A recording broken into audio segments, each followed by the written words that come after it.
Sejam bem-vindos à Revista Fórum, eu sou Carlito Neto, historiador e cientista político, e hoje eu estou aqui para falar com vocês sobre a morte da história da anistia no Congresso Nacional.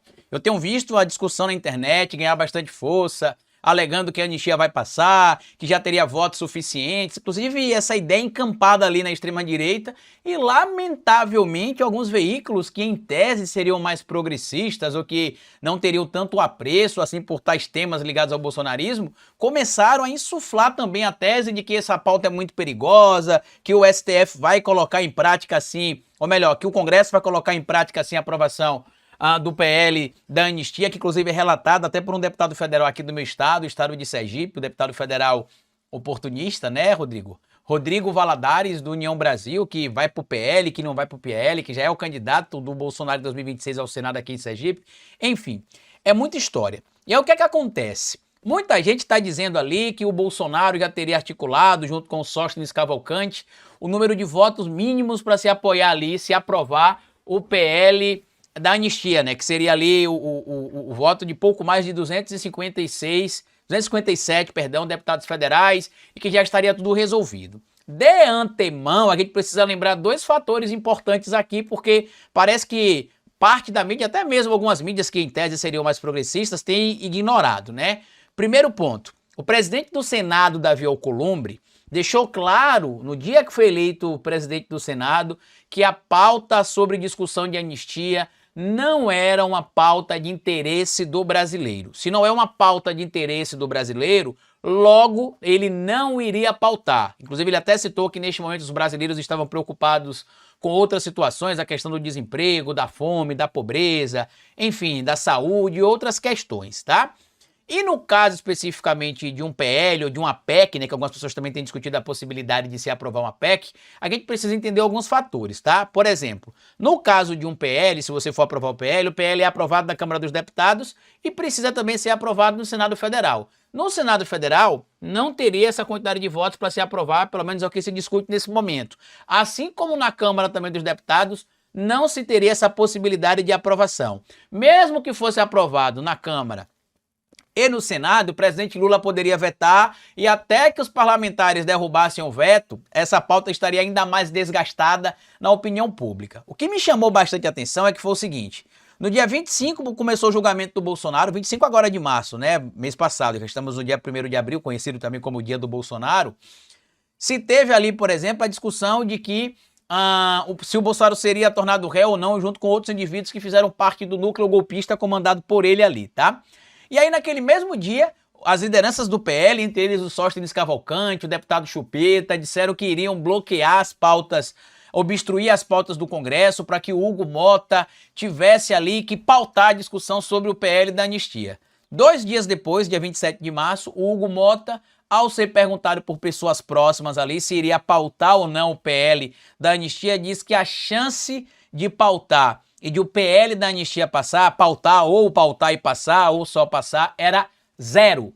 Palavras do Hugo Mota. E aí, neste meio termo, saiu também uma notícia importante essa semana, acho que no último domingo, no Globo, citando que o racha entre PL, PP e republicanos, porque o republicanos do pastor Marcos Pereira não estaria disposto a apoiar a anistia aos golpistas do 8 de janeiro, que inclui o senhor Jair Messias Bolsonaro também, já que a anistia ela quer perdoar qualquer crime cometido relacionado à política e outros temas, como eles alegam ali, a partir do dia 30 de outubro de 2022. Tá? E de lá para cá, não é só de lá até a data X ou Y não, certo?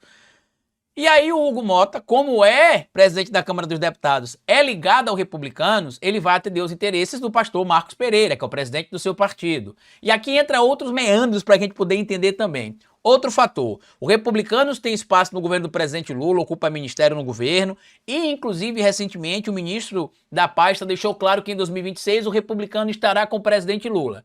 Daqui para lá pode ser que isso mude, mas a declaração recente agora é que o republicano estará com Lula em 2026. Outro fator envolvendo o Hugo Mota. O Hugo Mota é um parlamentar jovem, tem 35 anos, se não me falha a memória, é da Paraíba, aqui no Nordeste, e a gente sabe a influência, a força e a relevância que o presidente Lula tem aqui no Nordeste. Vocês acham que o Hugo Mota vai querer neste momento se desgastar com o presidente Lula para gerar algum tipo ali, por exemplo, de problema no próprio eleitorado dele aqui no Nordeste? E outro ponto, você acha que o Hugo Mota vai querer ficar conhecido como presidente da Câmara que perdoou criminosos que atacaram a democracia e o Estado Democrático de Direito?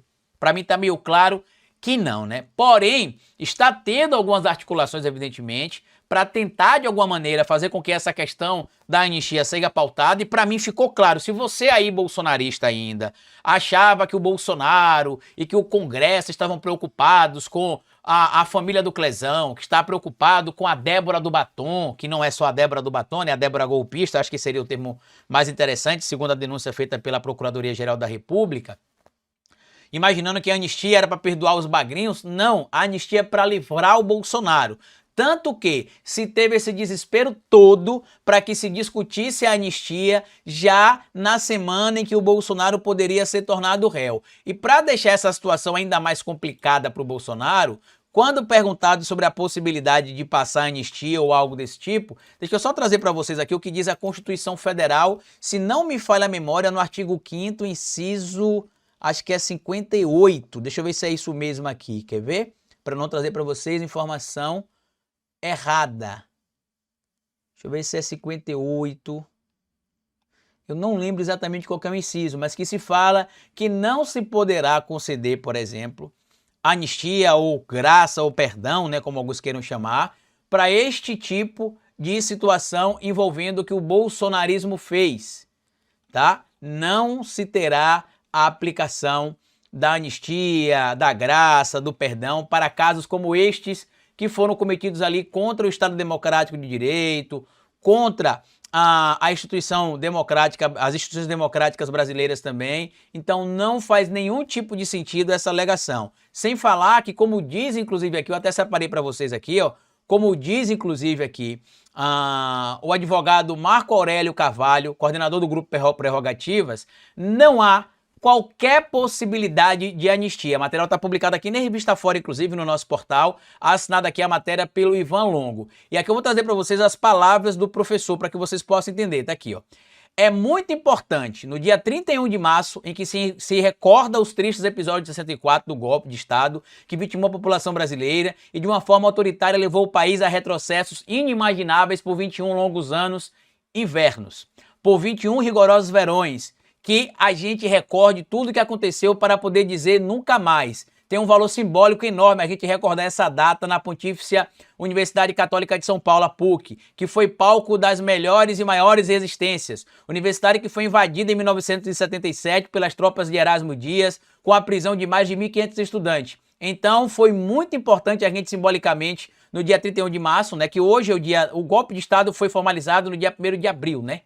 Eles não gostam, os militares não gostam, inclusive, que isso seja dito, porque o dia 1º de abril é conhecido como o dia da mentira. Então eles tentaram tornar a data oficial, sendo ali o dia 31 de março. Mas a data oficial é a data do golpe mesmo, né? O dia 1º de abril. E aí nas palavras aqui do doutor Marco Aurélio Carvalho, não existe qualquer possibilidade no país de se fazer anistia. Isso já aconteceu e não deu certo. Nós temos um exemplo que é o exemplo de 64. Passamos a mão na cabeça de torturadores, de golpistas, e isso não fez bem ao país. Haja visto o que aconteceu com outros países irmãos, como Argentina, Chile e Uruguai. Nós estamos no momento de consolidação da democracia, uma democracia que segue sendo fortemente ameaçada, e qualquer caminho que não seja a punição rigorosa e a pedagógica dos responsáveis pelos tristes episódios de 8 de janeiro não fará bem ao país. Ou seja, não terá anistia.